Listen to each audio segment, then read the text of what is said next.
sewa Imula lero byogera okuteeka ku gundiyo biyitirivu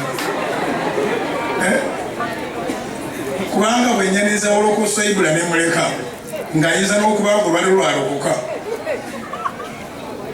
ewaffe Masaka babuuza na mukono gwa ddyo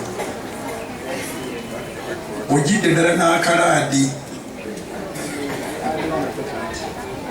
kati okangula otya ku sapule bw'oba ogula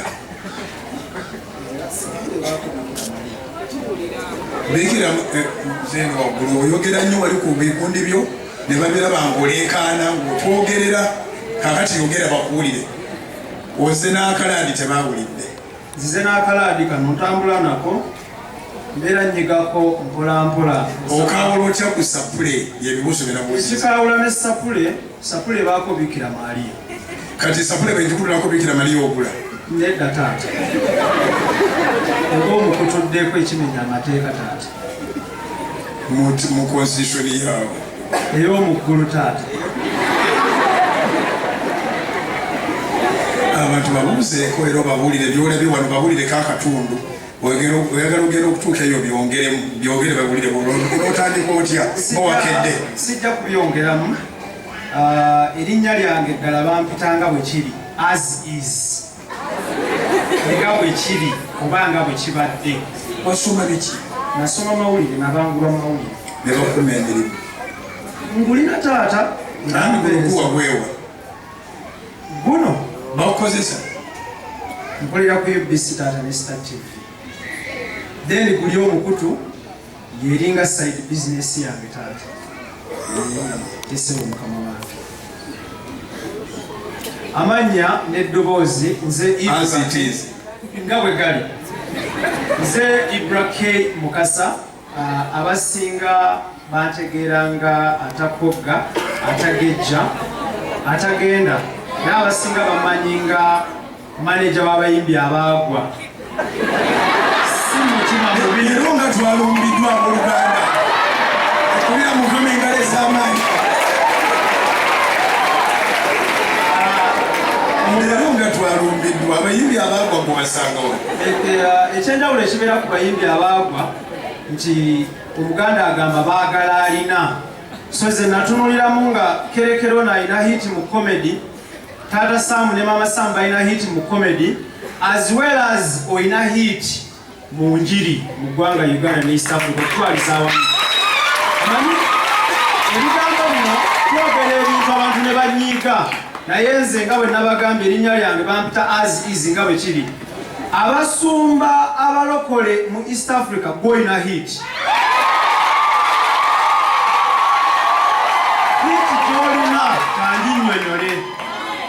hiti y'omusumba Bugingo wano wejjira nti nange Ibrahim mutabani wa Saara ne Jamada bombi nga basiraamu nsobola okufuna obudde nembeera n'akasimu kange kano ak'emitwalo 2 nenteekako Salt FM nenkuwuliriza okumala eddakiika zange nenkuwayo eddakiika zange 3 ne zitansala era ne sejjusa sibeera nnyo ku TV kubanga mbeera ntambula naye mbeera kasimu kano nenkuwuliriza nze omu ku basinga okugamba eggwanga n'ensi eno buli wentuuka nti enjiri yo tesosola mu tribe tesosola mu ddiini tesosola mu bugagga tesosola mu ndabika nina experience eri thara with the pastors of Uganda. It is on record.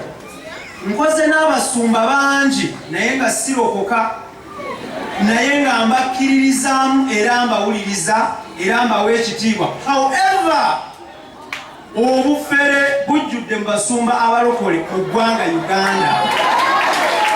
Bwevaayo ne ŋŋamba ensi eno nti omusumba Bugingo olina hit mba nkyogeza bwerufu with experience. I need to be open and I speak my mind. Nakava mu kisibo bayira omusumba. Fetutandika nche. Alhamdulillah. Allah batele bara. Amina. Enjiri yo yenjiri ekwata ku buli muntu. Yenjiri ekwata kunze Ibrahim asookerwako okutuukira ddala ku mukulembeze w'eggwanga lino omulungi His Excellency Yoweri Kaguta Museveni. Mukyo nentegeeza nti enjiri yo tesosola mu bantu, enjiri yo tesosola mu mawanga. Awo nno munnaffe tulina bannaffe ababuulira enjiri wetuka ku tribe ezimu ne bazikomerera emisumaali betto bwe batuuka ku ddiini ezimu ne bagamba nti eddiini nfu, eno yentuufu. Nenkwebaza okubanga toyawula mu madiini, toyawula mu mawanga. Kubira Mukama engalo ez'amaanyi gwa mmemba wa Kanani beebato bategeere kanisa yaffe ekitiibwa kya Mukama. Njagala kwebaza okusumba ensi eno, because tosumba Uganda, osumba nsi eno. Ensi nnene, nkwebaza okusumba ensi eno. Mu bye nasinga okusaba Allah subhanahu wa ta'ala nga nsiiba Ramadhani kwe kutuukako.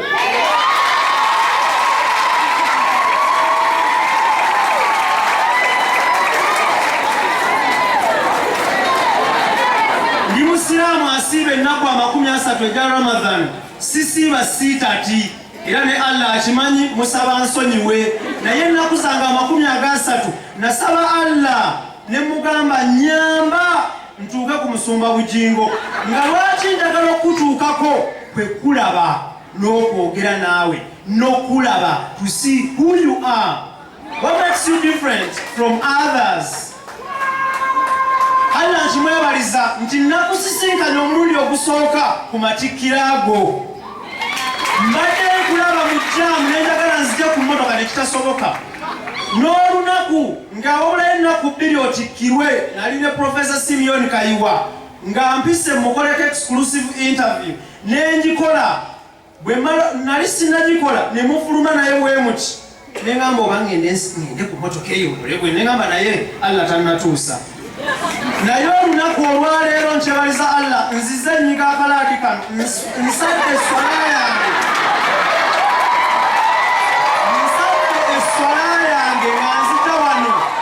Era akaziba 2 kwe kukutama noddayo nodda n'ofundikira eswala. Nengamba Allah mperekera ngende ndaba omusumba bugingo. Bwe ntuuse ku geeti awo abasecurity ne bangamba tweyanjulire.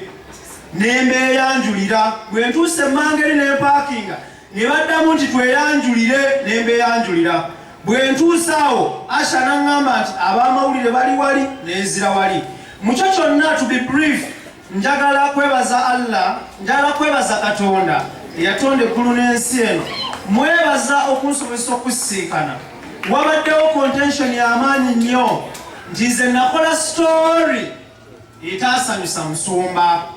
Naye kino nkibagamba on camera, abandaba ku Salt gyenzija taata, abandaba ku Salt TV, abandaba ku UBC ne Star TV, abandaba ku Wolokoso Extra mu UG, n'abampuliriza ku Salt FM emikutu gyonna. Nze erinnya lyange ddala, nze as is, nkutuukirira musumba, kyenkubuuza kyoddamu. Bwe ntuukirira omuntu n'abuuzibwa ekibuuzo n'addamu, siba na musango. Era kino nkiddamu abantu benkolako interview bonna, siseetinga muntu nti konjera omuntu, sikolagana na mbeera ya konjera. Musumba mu ggwanga Uganda nze omu ku baasooka amawulire amabi ennyo agakola Malisi. Nze ne Kasuku kimanyikiddwa. Naye ne tutuuka ne tulokoka. Bwe tulokoka ne tugamba amawulire gano agatabambula obufumbo bw'abantu, agatta amaka g'abantu, agagobya abantu ku mirimu, balitujjuukirirako ki. Then I chose that route of interviewing people nti nkusanga omusumba bugingo nga bwe twabadde ku matikkiro ago n'oyogera ebigambo nga biva mu kamwako. So nafuna obubaka obw'enjawulo okuva mu bantu ab'enjawulo nti olinnya gye gava, owalampi omwera mannyo, okoze bwoti ne bwoti. Nenfukamira ne nsaba Katonda nti bwe mba nasobezza, nsaba omusumba bugingo ansonyiwe through you God. Bwe mba nasobezza. Naye njagala kwebaza musumba okunjagala. Siri mulokole naye nkwebaza okunjagala kubanga gwe tososola mu madiini. Nebaza bannayuganda mwenna okunjagala n'abampagira. ne neebaza n'abantu mwenna abakkiririza mu musumba Bugingo, n'ensaasira n'enkolimira abalowooza nti munaamukuba ekigwo.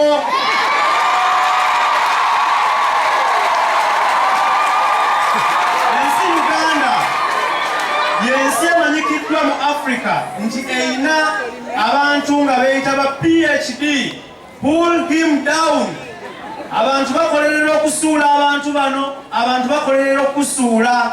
Naye nze kyemmanyi kiri kimu, nti mu nteekateeka ze ez'okwambuka temuli mu nteekateeka ya mwana Adamu oba binadamu, nteekateeka ya Katonda. It is God to pull you down because it is God who rose you up. Joli, bwe bubaka bwange obwe taata. Obagambye eki? It is God to pull you down. Bali bobadde osabira ogambye nti abalina enteekateeka ekukuba ekigwo bamala biseera. Because you're not man-made, you're God-made. Awo kyetwerabira abantu bw'osiba ennyanja ne bayita man-made lake ogiziba. Katonda bw'aleeta Lake Victoria gwe omuntu togiziba. Bwe ndowooza bwe mba nkyamya ontereeza, nze bwe ndowooza nange bampita as it is. As is. Njagala okutegeeza abantu abatulaba, sizze wano nti omusumba mpise, nzize kunoonya mawulire. So bajja kuddeyo bagambe nti kati aseetinze Ibula, aseetinze taata Saamu ne mama Saamu n'afanda ekkerekere. No way. Nze nzize byange, abandabye mu ndabye. N'onazze lulwe n'oli. So y'embeera eyo. Abantu temutusibaako akanyaaga ebweru eyo nti ate Ibula, nti ate gundi. Kyetuli si nteekateekayo, nteekateeka ya Katonda. Asaba akomaawo. Amina taata. Ziiru eyo gy'olina kinywezi weebale kukyuka n'oga nti nkooye okubanga kyenkola kigenda kusatula, kigenda kuwonoona. Yesu lyekkubo n'amazima. Nsaba ekisembayo musumba, nkusaba onfisizeeyo akadde mbayeemuko naawe ku kamera. Abantu bakumbuuza kamera wagigyeko weri naye ekisingako awo, era nsaba Allah anteremu obwangu. Inshallah kiri ekyabu Ramadhani yingi ezikyali maaso awo.